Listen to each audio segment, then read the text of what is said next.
What we found is that there is a real hunger for hard-hitting coverage of the issues that matter most to people in Latin America. So, for example, we recently published an article about the horrific conditions in public hospitals in Venezuela in the middle of the crisis there.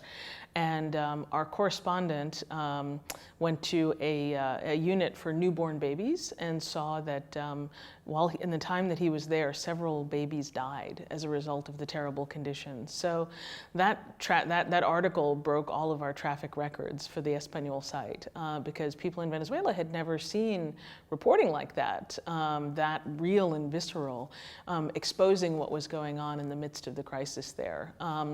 You know, the articles that we've done about, you know, corruption in Mexico, the political situation in Brazil, you know, these are the kinds of things that I think are extremely important for audiences in Latin America to read. There's also, I think, a tremendous amount of interest in our opinion journalism. We've just appointed a Spanish language opinion editor for NYT Español. And so we're looking forward to having a lot of very diverse views from around Latin America represented in Spanish in the pages of the New York Times. But even beyond the things that are directly about Latin America, what we're finding is that you know, people in Latin America are very interested in the US election. Obviously, Trump is a big global phenomenon and people want to understand what's going on. We've also found that people want to read about people want to read a lot of our feature content. You know, we do a lot of coverage of health, of technology, of you know, parenting, how to raise your kids, things like that. Those types of articles tend to do really well with audiences in Latin America, we found.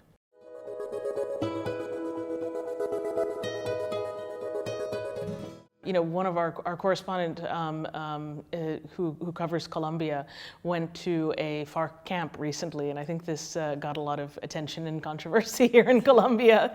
And I think, obviously, it's a really big and important story. For us, even more broadly, I think we think of Colombia as being an absolutely essential market for the New York Times. What we found is that readers in Colombia are extremely curious about the world. They want to have access to high-quality journalism about what's going on all over the world. So we're pretty excited about serving the audience here. You know, a wide array of New York Times journalism.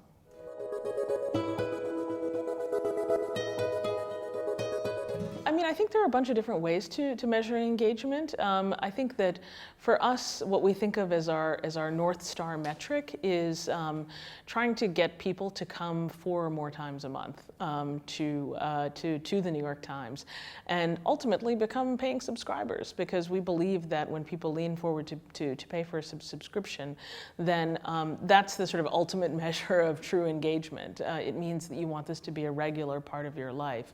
And there are lots of steps along the way to that.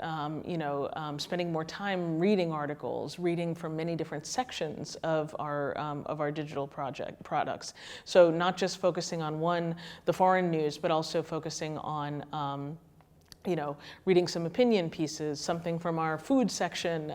The more sections that you read, the more likely you are to become an engaged reader and a subscriber. So we really focus on that, trying to show people the breadth and variety of what the New York Times has to offer.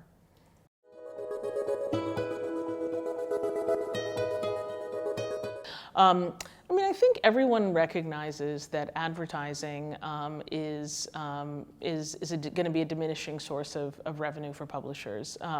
We're no longer in the business of distributing content, of distributing advertising. We are now in the business of making content. And that means that you have to find alternative sources of revenue. The big dream that you were going to rely on advertising to pay for your newsroom is gone. And so I think that the only way that you can thrive and survive as a subscription organization is to be the very best in whatever your category or sector is. For the New York Times, that means doing the very best global news report in the world. For Semana, it might mean something different, being the essential guide to the things that matter most to people in Colombia. But I think that it's possible, but it really is about doing high quality, truly distinctive content that people can't find anywhere else.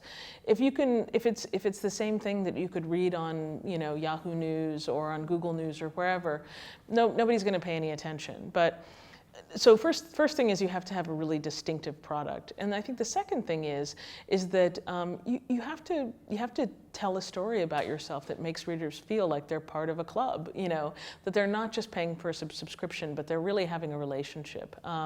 And I think that's a really important thing, and frankly something that we need to work on more at the New York Times, especially as we grow globally, how to reinforce constantly with our readers that you're part of a community, and that that community is really fundamentally about who you are as a person. So that it's not an easy thing to do, but I think that for quality, ambitious publishers, it's one of the few avenues that are still available to us. So.